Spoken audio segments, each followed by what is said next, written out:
नमस्कार गोरेगांव वासियों, नमस्कार। जय महाराष्ट्र। और सबसे पहले मैं शुरुआत करूंगी ये कहकर, आवाज कोणाचा? शिवसेना कोणाची? उद्धव बालासाहेब ठाकरेंची। आप कितना भी काम करिए, आप कितनी भी चोरी करिए, आप कितनी भी कोशिश करिए, पर ये जो आवाज है, ये जो जनता की आवाज है, आप उसको चुप नहीं कर सकते हैं, आप उसको शांत नहीं कर सकते हैं। और आज इतनी भारी संख्या में आप लोग सब आए हैं, यहां पर जमा हुए हैं, वो एक संदेश जरूर भेजता है। और ये संदेश सिर्फ महाराष्ट्र की सरकार को नहीं, असंवैधानिक सरकार को नहीं, ये दिल्ली की सरकार को मैसेज भेजता है कि अगर आप लोग गद्दारी करेंगे तो हम गद्दारी का जवाब यहां पर एकत्रित होकर उद्धव बालासाहेब ठाकरे जी से कंधे से कंधा मिलाकर हम जवाब देंगे। हम महाराष्ट्र की जनता है, हम गोरेगांव की जनता है, हम वो जनता है जो महाराष्ट्र में पले बड़े, जिन्होंने छत्रपति शिवाजी महाराज की कहानियां सुनी है, छत्रपति शिवाजी महाराज के किस्से सुने हैं और छत्रपति शिवाजी महाराज को अपना आराध्य देव माना है। और उनकी भूमि में, उनकी जन्मभूमि में, कर्मभूमि में इस तरीके की गद्दारी तो हम कतई नहीं सहेंगे। यही मानकर हम लोग सब यहाँ पर एकत्रित हुए हैं। मंच पर बैठे हुए श्री सुभाष देसाई जी, श्री समीर देसाई जी, रविंद्र वाइकर जी, सुनील प्रभु जी, शोभा जी, हम सब आज आपके सामने आए हैं। और मैं जानती हूं आप सब आदित्य जी को सुनने के लिए आतुर हैं, हम सब भी आतुर हैं। वर्ली के बाद वो सबसे पहले गोरेगांव में आए हैं, ये हम सबके लिए गर्व की बात है। और आज गोरेगांव ने दिखा दिया है इतनी भारी संख्या में जुड़कर कि सिर्फ आदित्य जी के लिए गोरेगांव महत्वपूर्ण नहीं है, गोरेगांव के लिए शिवसेना और उद्धव बालासाहेब ठाकरे और आदित्य ठाकरे जी महत्वपूर्ण हैं। और वो जानते हैं कि यहां पर किसी तरीके से भी आप लोग कुछ भी चोरी करने का काम करें। अब मुझे आप सब बताइए, चोरी कब होती है, कौन से समय पे होती है? रात के समय होती है, अंधकार में होती है। ऐसे ही ये वो चोर हैं जो पहले 13 चोर गए थे, रात के अंधेरे में चुपके चुपके गए थे। कौन सा हिंदू धर्म सिखाता है आप चुपके चुपके काम करिए? हमारा हिंदू धर्म तो नहीं सिखाता है। क्या आपका हिंदू धर्म ये सिखाता है? नहीं सिखाता। हम तो वो हैं जो दिन दहाड़े छाती तान कर हम चुनौती देने वाले शिव सैनिक हैं। हम वो शिव सैनिक नहीं हैं जो अंधकार में छुप छुप कर भारतीय जनता पार्टी के पैसों के आधार पर हम लोग भाग खड़े हों। एक आपने पिक्चर देखी होगी, दीवार करके पिक्चर थी, अमिताभ बच्चन जी थे, वो अपना हाथ दिखाते हैं, कहते हैं पहले उसको लेकर आओ जिसने ये लिखा कि मेरा बाप चोर है।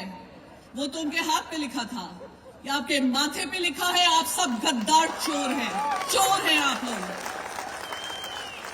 आप लोग चोरी कर सकते हैं, आप पार्टी का नाम ले लीजिए, आप पार्टी का चिन्ह ले लीजिए, पर आप वो कहां से मिटाएंगे जहां आपके माथे पे लिखा है हम गद्दार हैं, हम चोर हैं? आप वो कहां से हटाएंगे ये जो जनता का विश्वास है? और ये जनता ने भगवा पहनकर आप लोगों को मत दिया था और आप चोरी चोरी चुपके चुपके अपने सरकार गिराने का काम किया है। आप लोग ये हकीकत कैसे बदल देंगे कि जब कोविड का कार्यकाल था, जब पूरी दुनिया में आपदा थी और नए नए मुख्यमंत्री बने उद्धव बालासाहेब ठाकरे जी ने जो अपना काम निभाया, काम किया, जनता के साथ उनका विश्वास जीता, प्रमुख 5 मुख्यमंत्रियों में उनका नाम हर महीने, हर 15 दिन में शामिल हुआ। आप वो कहां से हटाएंगे? आप वो इतिहास कहां से लाएंगे जो शिवसेना का इतिहास है? वो शिवसेना जो हम माननीय हिंदू हृदय सम्राट और एकमात्र हिंदू हृदय सम्राट वंदनीय बालासाहेब ठाकरे जी का इतिहास कहां से लाएंगे?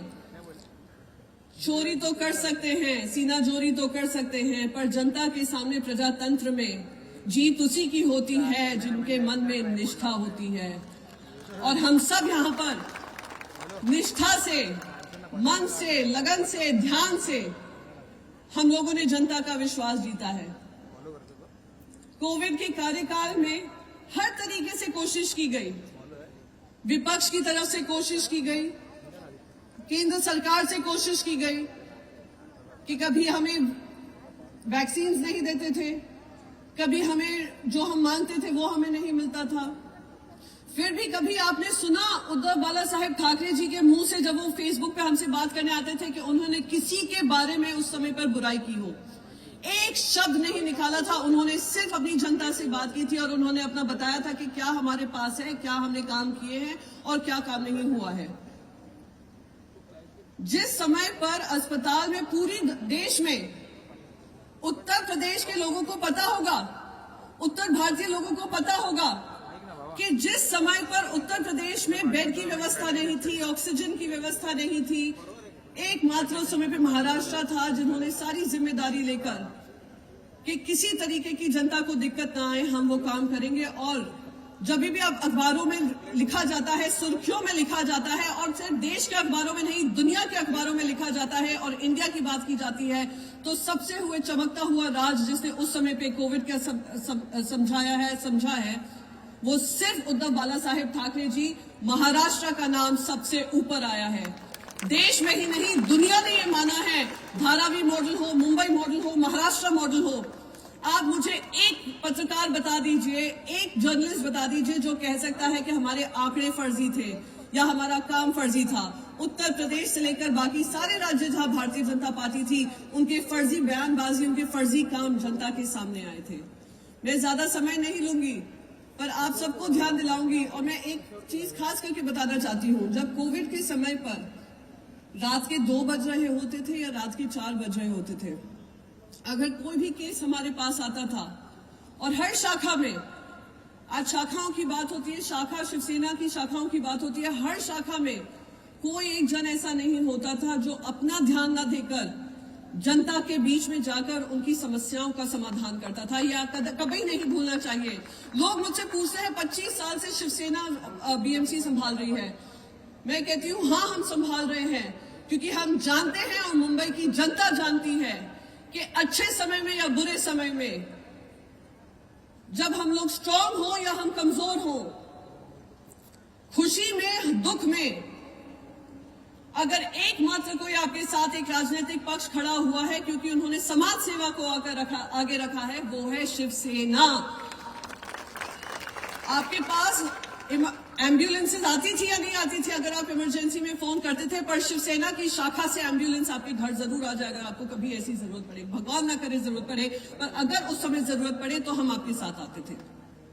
पर मैं यहाँ पर बस ज्यादा समय ना लेकर एक ही चीज कहूंगी, ये ऐसा समय आ गया है जब हमें ये आपस में ये ध्यान रखना होगा कि अब याचना नहीं होगी, ये रण होगा, और ये बीएमसी से ऋण शुरू होगा, और जीवन जय होगा या मरण होगा।